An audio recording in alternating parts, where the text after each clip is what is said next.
अस्सलाम वालेकुम जी। सुनने में आया है कि बुनेर में जो अज़ाब नाजिल हुआ वो इसलिए नहीं हुआ कि वहाँ के सारे लोग जो हैं वो ख़राब थे। एक्चुअली मसला ये है कि जब हम हक़ और सच की बात करना छोड़ देते हैं, बुराई को रोकना छोड़ देते हैं, तो फिर अल्लाह का अज़ाब आता है और उसमें वो लोग भी बह जाते हैं जो बिल्कुल अल्लाह ताला के नेक बंदे होते हैं। वो इसलिए कि वो हक़ और सच की बात नहीं करते। बुनेर में कुछ ख्वाजा सरा आ चुके थे जिनसे उनकी मर्ज़ी के मुताबिक जो है वो बदफेली की जाती थी।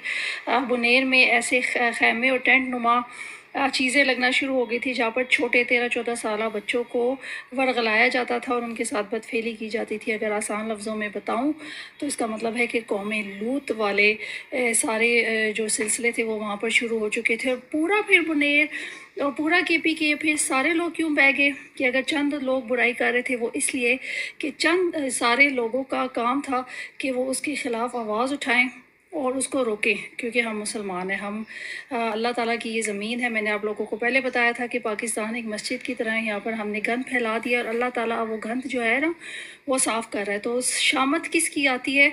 जो लोग खामोश रहते हैं। अगर आप लोगों को मेरी बात पर यकीन नहीं आता ना तो आप डॉक्टर इसरार अहमद की ये वीडियो देख लें।